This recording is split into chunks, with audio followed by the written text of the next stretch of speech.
సరే, ఇప్పుడేంటి ఈ అరెస్టులు కూడా ఏంటి? వైసీపీ సంబంధించిన నాయకులందరినీ వరుసగా అరెస్టులు చేస్తూ వస్తున్నారు. సార్ అరెస్ట్ అనేది నాకు తెలిసి దిస్ ఇస్ ఆల్ గవర్నమెంట్ వచ్చిన తర్వాత వాళ్ళు ప్లాన్ చేసుకుని జరుగుతున్నట్టు యాక్టివిటీ. అంతకుముందు ఏమన్నా తప్పు ఎవరైనా చేస్తుంటే ఆ తప్పున్న వాళ్ళని కొట్టడం ఒకటి ఎంచుకున్నారు. ఫస్ట్ కొట్టడంతో పాటు చంపేయటం కూడా కొంత ఫస్ట్ 2 నెలల్లో కనపడ్డాయి. ఎప్పుడైతే జగన్మోహన్ రెడ్డి గారు ఢిల్లీకి వెళ్ళి ఇవన్నీ డిస్ప్లే చేశాడో నాకు తెలిసి చంపేయటం కొట్టడాలు కొద్దిగా ఆపారు. ఆపి కేసులు పెట్టడం స్టార్ట్ చేశారు. జగన్మోహన్ రెడ్డి గారు అంత ఎర్లీగా ఢిల్లీ పోకుండా ఉండుంటే ఇంకా చాలా తన్నులు పడాయి. సో తనటం కొద్దిగా మానేసి ఈయన మళ్ళీ ఢిల్లీకి వెళ్తున్నాడు. ఢిల్లీలో చంద్రబాబు అక్కడ ఉన్నటువంటి మోడీ కూడా సీరియస్ అవుతాడు ఒక్కోసారి. అసలు ఇదంతా ఎందుకు, మన ఆఫీస్నే తన్నినప్పుడు మనం కూడా పోయి అక్కడ కంప్లైంట్ చేసి వచ్చాం కదా, పాత కంప్లైంట్ ఒకటి ఉంది కదా, మోడీ గారికి అది చూపించేసి నేను ప్రతిపక్షంలో ఉన్నప్పుడు నా ఆఫీస్ మీద వీళ్ళంతా వచ్చారు, దీని మీద కేసు నడుస్తుంది, అలాంటివి ఏమైనా పెట్టుకోండాయా, అంతేగాని మీరు చంపడం చేయదు అని చెప్పి ఉండొచ్చు ఆయన. దానిలో భాగంగానే ఇప్పుడు ఆ రోజు ఎవరు పోయారో 180 మందిలో ఎవరెవరు ఎక్కడ ఉన్నారో ఎవరు ప్లాన్ చేశారని దాని మీద జరుగుతూ ఉన్నాయి కొన్ని అరెస్టులు. వైసీపీని ఇబ్బంది పెట్టవు, భయపెట్టవు? అంటే వైసీపీని ఇబ్బంది పెట్టవా అంటే వైసీపీ పుట్టుకే అరెస్టులతోటి స్టార్ట్ అయింది కదా. మేమందరం మేము కౌన్సిల్లో ఎమ్మెల్సీగా ఉండి మాకు రోసీ గారు ముఖ్యమంత్రిగా ఉన్నప్పుడు జగన్మోహన్ రెడ్డి గారు రాజశేఖర రెడ్డి గారు మరణించిన తర్వాత సోనియా గాంధీ గారికి అడ్డం తిరిగి ఆయన ఓదార్పు పోతే ఆయన తోటి బయలుదేరిన బ్యాచ్ కదా మేమంతా. మా పార్టీ పుట్టడమే అరెస్టులతోటి, జైలుతోటి, జైలు జీవితాలతోటి అన్ని పుట్టింది. కాబట్టి ఇప్పుడు మేము మీరు ఏమైనా చేసుకోండి మా భయం ఎదురే చెప్తాం, మామూలుగా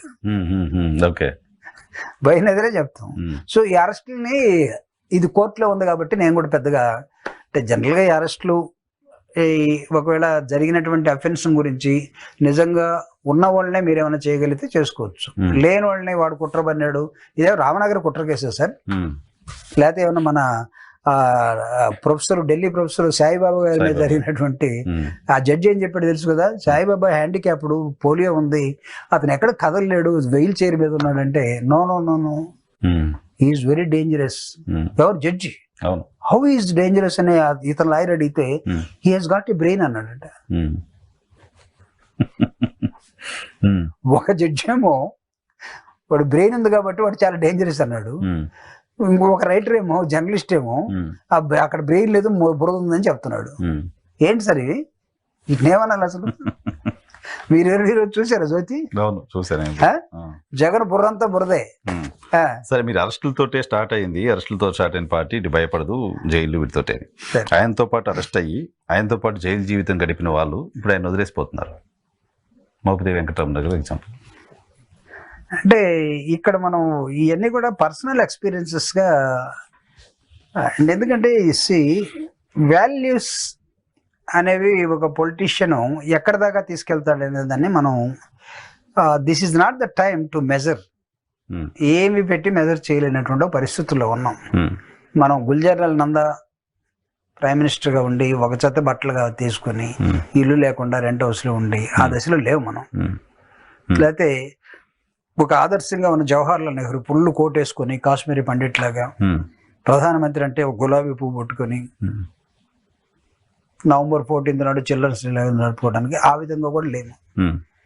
సో ఇప్పుడంతా ఎలా ఉన్నారంటే మనం మారిపోయినటువంటి సిస్టంలో ఆదర్శాలు, వాల్యూస్ ఇవన్నీ కూడా కొంత పీరియడ్ వరకే చూస్తున్నటువంటి నేపథ్యంలో ఉన్నాం.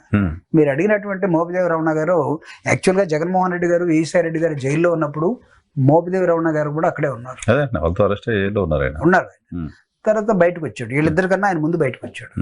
ముందు బయటకు వస్తే జగన్ గారు జైలు నుంచి నాకు ఇచ్చిన సందేశం ఏంటంటే, అన్న నువ్వు తీసుకెళ్ళి ఈ కంపెనీ నువ్వు దగ్గరుండి తీసుకెళ్ళి ఆయన రేపల్లిలో పార్టీలో చేర్చి రమ్మన్నాడు. నేను ఆయన తోటి బయలుదేరి ఒక పెద్ద ఊరేగింపు రేపల్లి దగ్గర చేసి ఒక బహిరంగ సభ పెట్టి ఆయన్ని పార్టీలో చేర్చి నేను వచ్చాను. That was my duty at that time.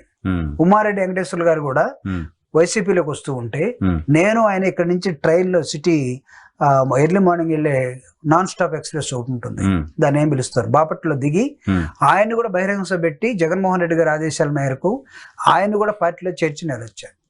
అంటే దేవినేని మోపిదేవి రమణ గారికి ఏం బ్యాడ్ ఎక్స్పీరియన్సెస్ ఉన్నాయో అంటే చాలా మంది మనం చెప్తా ఉన్నాం ఆయనకి అన్ని ఇచ్చాడు జగన్ గారితో, ఆయన ఉన్నాడు కరెక్టే. ఆయన కూడా చెప్తున్నాడు నేను కూడా సాక్రిఫైస్ చేశాను, చేయని దానికి నేను కూడా జైల్లో ఉన్నాను చెప్తున్నాడు. నీ సాక్రిఫైస్ కి మేము అందరూ ఫుల్ఫిల్ చేసాం, ఎమ్మెల్సీ ఇచ్చాం, మంత్రి ఇచ్చాం, రాజ్యసభ ఇచ్చాం.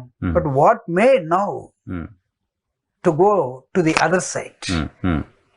ఏమైనా కేసులు ఏమైనా ఉన్నాయా? భయపడ్డారా? ఇప్పుడు అంతా కూడా అదే కదా.